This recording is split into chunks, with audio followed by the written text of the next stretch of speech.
A Cruz e o Punhal, David Wilkerson. Capítulo 2. Chegamos aos arredores da cidade de Nova York pela Rota 46, que liga a estrada de Nova Jersey à ponte George Washington.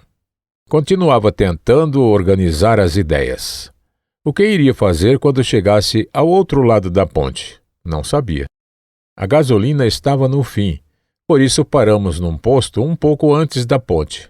Enquanto Miles ficou no carro, eu peguei o artigo da Life e fui a uma cabine telefonar para o promotor de justiça, cujo nome estava no arquivo. Quando finalmente transferiram a ligação para o seu escritório, tentei dar-lhe a impressão de um pastor cheio de dignidade, ocupado numa missão divina, mas ele não ficou impressionado. O promotor público não aceitará a mínima interferência nesse caso. Um bom dia para o senhor. E assim dizendo, desligou o telefone.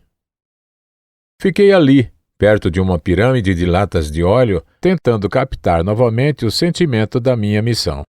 Estávamos longe de casa. Era quase noite. Cansaço, desânimo e um certo medo apoderaram-se de mim.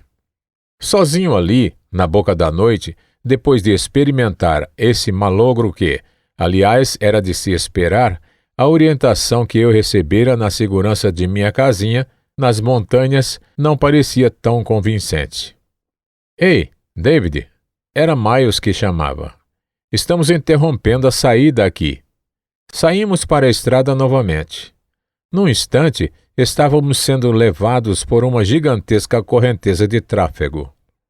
Mesmo que quiséssemos, não poderíamos ter voltado.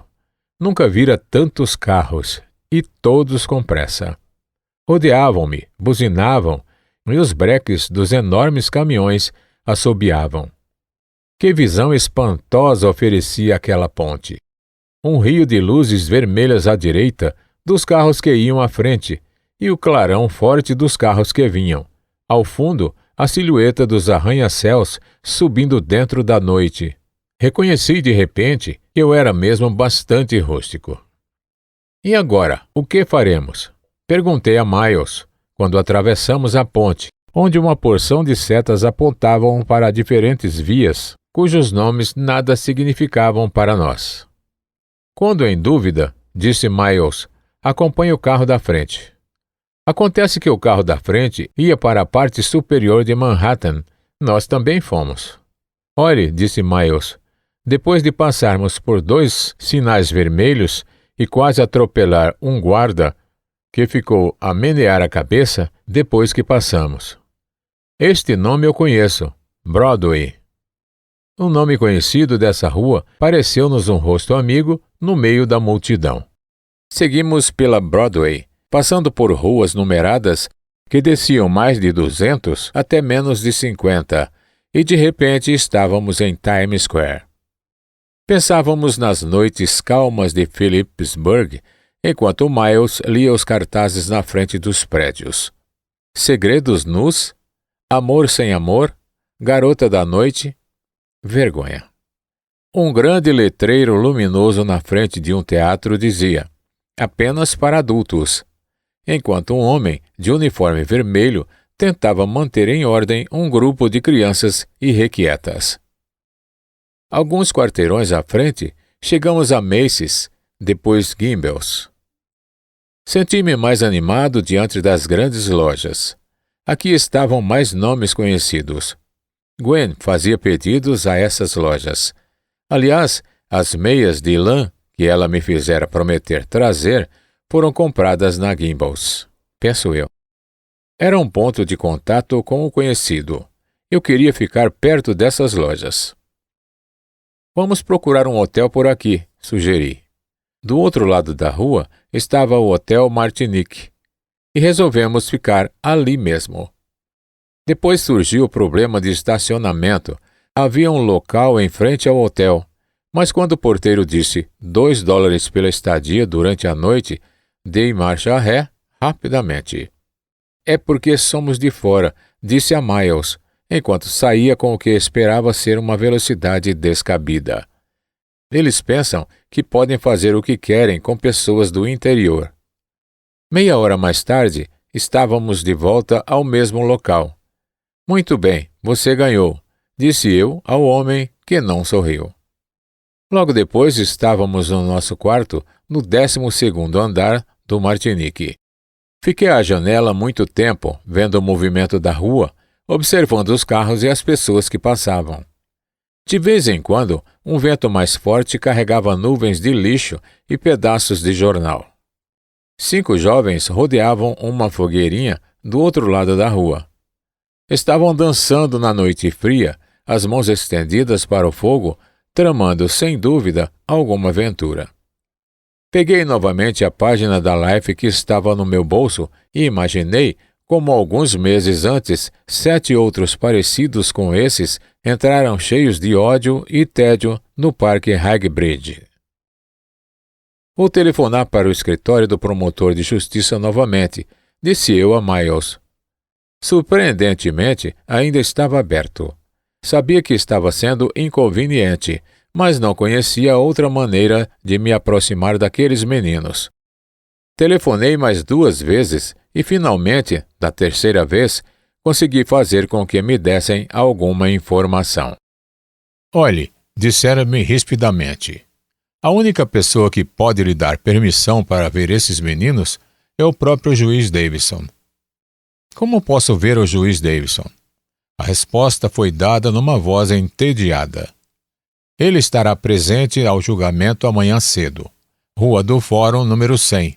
Agora, boa noite, reverendo. Por favor, não telefone para aqui novamente. Não podemos ajudá-lo. Tentei mais um telefonema dessa vez para o juiz Davidson, mas a telefonista disse que sua linha fora desligada.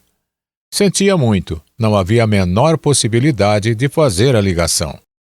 Fomos deitar, mas eu, pelo menos, não dormi.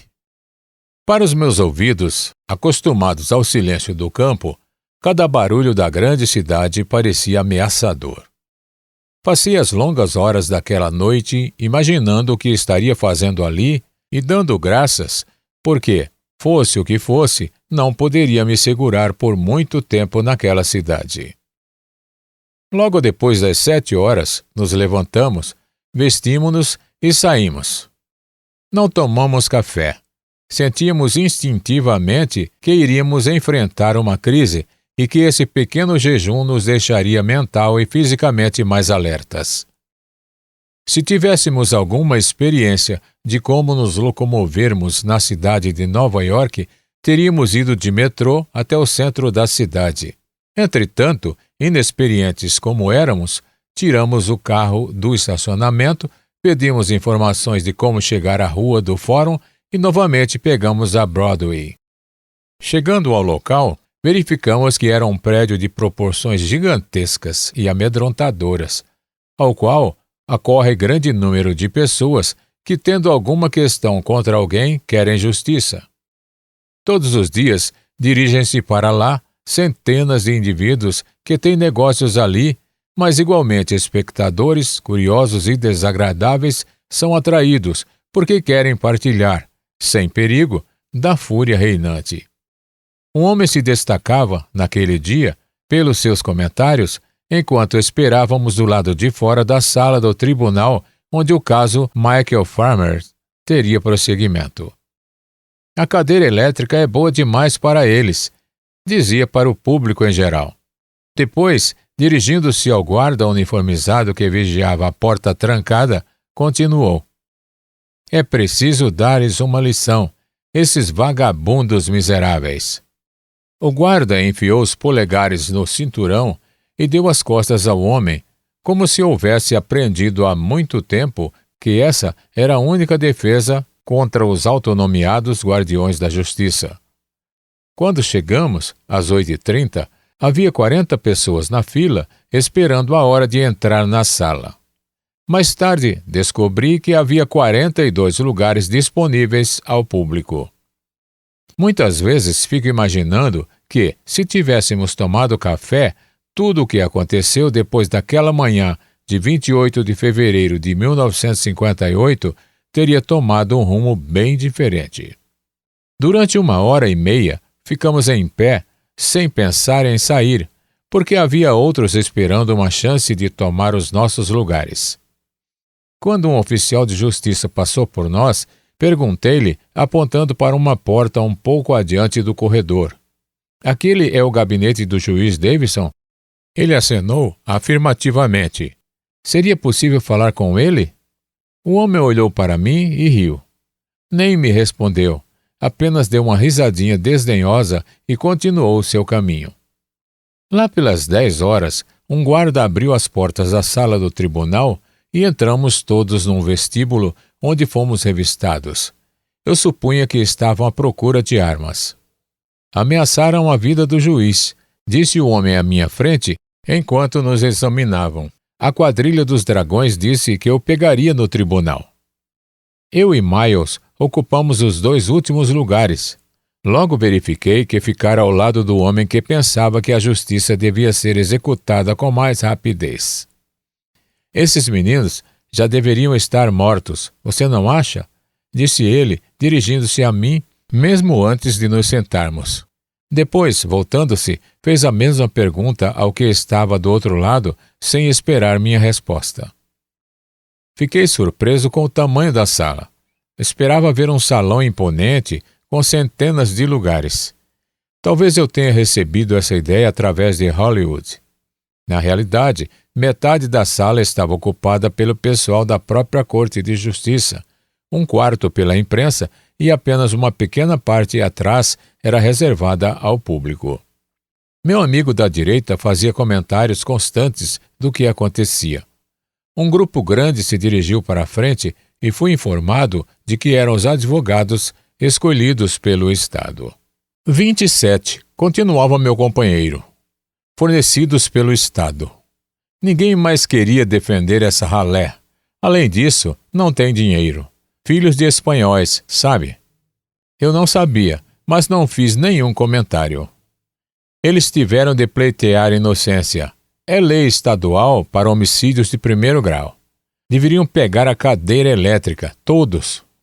Depois entraram os meninos. Não sei o que eu esperava. Homens, talvez. Afinal, era um julgamento por homicídio e, na realidade, eu não conseguia imaginar que as crianças pudessem cometer homicídio. Mas eram crianças. 7 crianças meio corcundas, magricelas e apavoradas, sendo julgadas por um crime hediondo. Estavam algemadas, cada uma a um guarda, e aos meus olhos parecia que esses policiais eram extraordinariamente robustos, como se escolhidos de propósito pelo contraste que apresentavam. Os 7 rapazes foram conduzidos para o lado esquerdo da sala e, depois que se assentaram, as algemas foram tiradas. Isso mesmo, é assim que devem ser tratados, continuava o meu companheiro. Todo cuidado é pouco com gente desse tipo. Deus, como odeio esses rapazes. Parece que Deus é o único que não os odeia, disse eu. O quê? Alguém estava martelando a mesa, exigindo ordem, enquanto entrava o juiz, a passos rápidos, e todos se levantavam. Assistia tudo em silêncio, mas o meu companheiro continuava com os seus comentários. Ele se expressava tão enfaticamente que várias vezes algumas pessoas olharam para trás. Uma menina era uma das testemunhas. É a gata da quadrilha, fui informado pelo meu vizinho. Gata é uma prostituta adolescente. Mostraram uma faca à menina, perguntando se ela a reconhecia. Confessou que era a faca da qual limpara sangue na noite do crime. Levou a manhã toda para conseguir essa simples afirmação. E de repente estava tudo terminado. Esse final abrupto pegou-me de surpresa. O que talvez explique em parte o que aconteceu a seguir. Não tive tempo de pensar no que iria fazer. Vi o juiz Davidson levantar-se e dizer que a sessão estava suspensa. Na minha mente, via-o passar por aquela porta e desaparecer para sempre. Pareceu-me que, se eu não falasse com ele naquele momento, nunca mais teria outra oportunidade. Vou falar com ele, disse baixinho a Miles. Você está ficando louco. Se eu não for... O juiz estava juntando suas coisas, preparando-se para sair da sala, Com uma rápida oração, peguei a Bíblia na mão direita, esperando que ele me identificasse como pastor, empurrei Miles para um lado e corri para a frente da sala. Vossa Excelência, gritei. O juiz virou-se depressa, irritado e indignado com o rompimento do protocolo da corte. Vossa Excelência, por favor, respeite-me como pastor e permita-me uma audiência. A essa altura, os guardas me alcançaram. Talvez por ter sido ameaçada a vida do juiz, foram tão rudes e severos comigo. 2 deles me pegaram, um de cada lado, e quase me carregaram para a saída. Enquanto houve uma correria geral entre os representantes da imprensa e os fotógrafos se empurravam para conseguir fotos. Saindo da sala, os guardas me entregaram a outros 2 que estavam no vestíbulo. Fechem as portas, disse um oficial. Ninguém deve sair. Depois, voltando-se para mim, perguntou. Muito bem, senhor. Onde está o revólver? Assegurei-lhe de que não estava armado, mas fui revistado novamente. Quem estava com você? Quem mais está aí? Miles Hoover, presidente da nossa mocidade.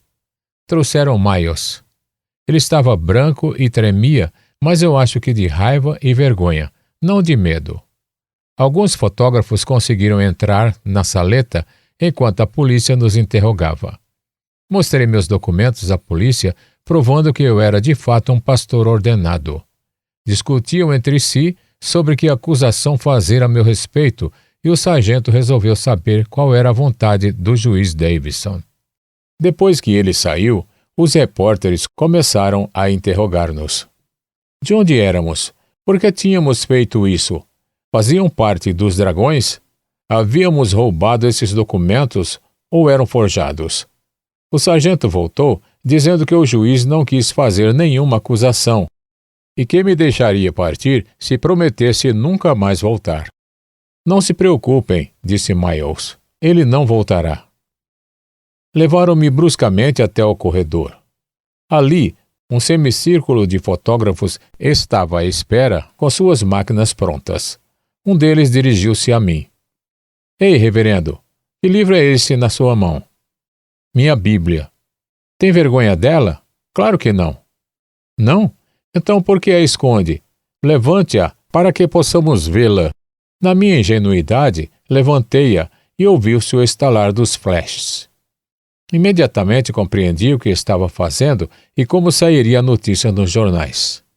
Um pregador com cabelo desalinhado vindo do interior, acenando com Bíblia, interrompe um julgamento de homicídio. Apenas um, dos repórteres foi mais objetivo. Era Gabe Pressman, do noticiário da NBC. Fez algumas perguntas sobre o porquê do meu interesse em rapazes que haviam cometido um crime tão hediondo. Você já olhou para o rosto desses meninos? Sim, claro. E ainda me faz essa pergunta? Gabe Pressman sorriu ligeiramente. Bem, entendo o que quer dizer. Pelo menos, reverendo, você é diferente dos curiosos. É claro que eu era diferente. Diferente o bastante para pensar que tinha recebido ordens divinas, enquanto o que fazia era papel de bobo. Diferente a ponto de trazer essa vergonha sobre a minha igreja, minha cidade e minha família. Logo que conseguimos sair, fomos apressadamente ao local de estacionamento onde o nosso carro havia ganho mais uma conta de $2. Miles não disse nenhuma palavra. Logo que entrei no carro e fechei a porta, abaixei a cabeça e chorei por 20 minutos. Vamos para casa, Miles. Vamos sair daqui. Passando novamente pela ponte George Washington, voltei-me para ver a silhueta dos prédios de Nova York. Lembrei-me subitamente do salmo que nos dera tanto conforto. Os que com lágrimas semeiam, com júbilo ceifarão. Que espécie de orientação fora aquela? Começava a duvidar da existência de direções claras da parte de Deus. Como enfrentar minha esposa, meus pais, minha igreja? Dissera à congregação que Deus tocara em meu coração e agora deveria voltar e dizer-lhes que eu me enganara e que não conhecia a vontade de Deus De jeito nenhum.